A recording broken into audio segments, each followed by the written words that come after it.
Hi, Philip. You recently published an investment case on Asetek. Could you give us a little introduction to the company? Yeah, of course. And hi, Christian.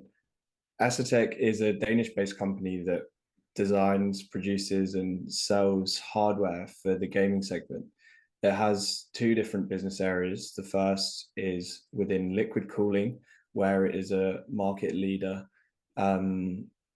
It has a device which can cool computers using water or using liquid rather than using air, and it gives superior energy and noise results whilst allowing computers to operate at peak performance.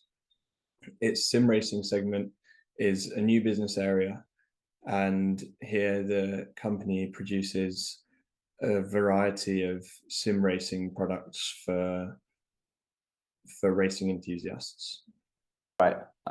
Could you tell us a little bit more about the liquid cooling segment?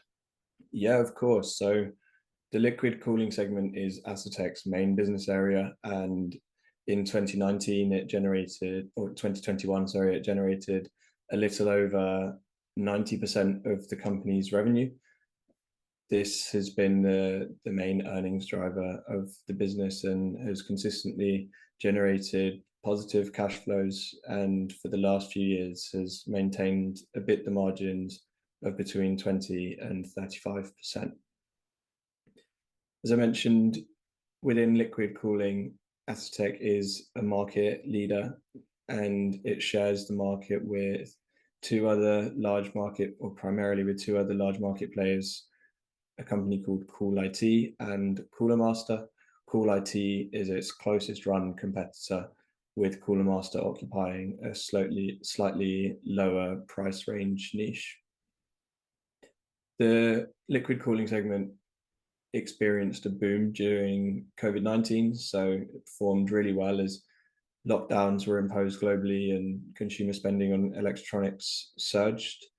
However, in 2022, as people came out of lockdown, Asetek had the opposite market conditions, where demand for its products fell, and its customers, who are primarily OEM producers of computer hardware, who then sell to direct to the consumer, they were oversupplied with inventory, and this led to negative market conditions in combination with also Asetek being challenged by supply chain issues, rising costs, and component shortages. So it was a story of a great 2021 and a struggle in 2022.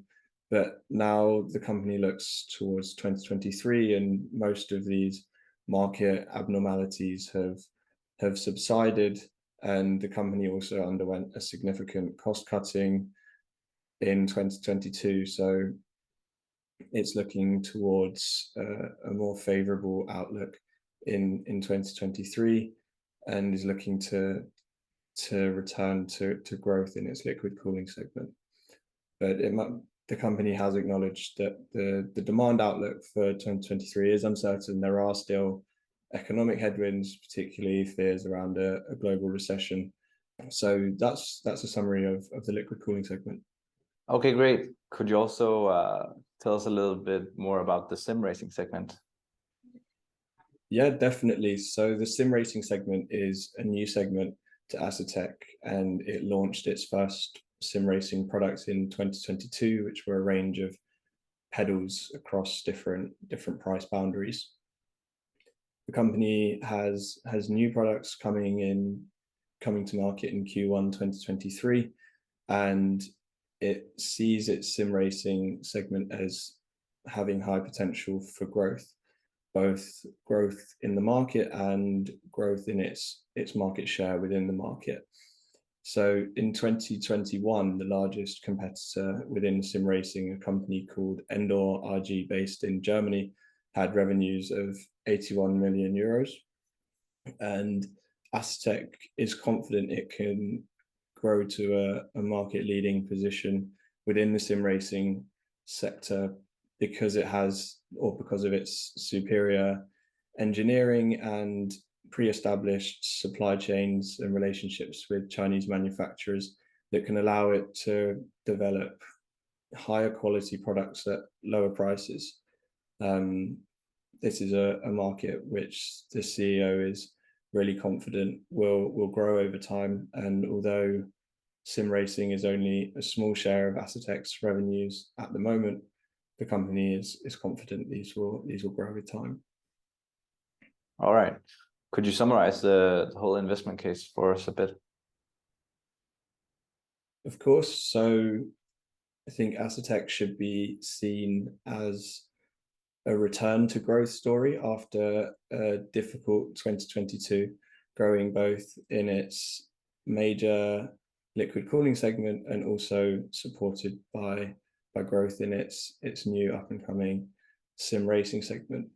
The company can use the positive cash flows from its liquid cooling business and support the development and the growth in its sim racing segment. And overall, it has ambitions to reach annual revenue growth of 15% towards 2025.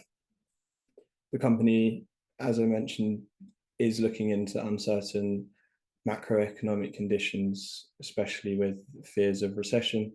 But this is a story of more neutral market conditions compared to 2022. And I think it's an interesting case. All right. Thank you, Philip. So if you want to learn more about Asetek, read the investment case. You can find it on interest.dk. You can also join the forum at forum.interest.dk and talk about the company. So thank you for watching. Thank you.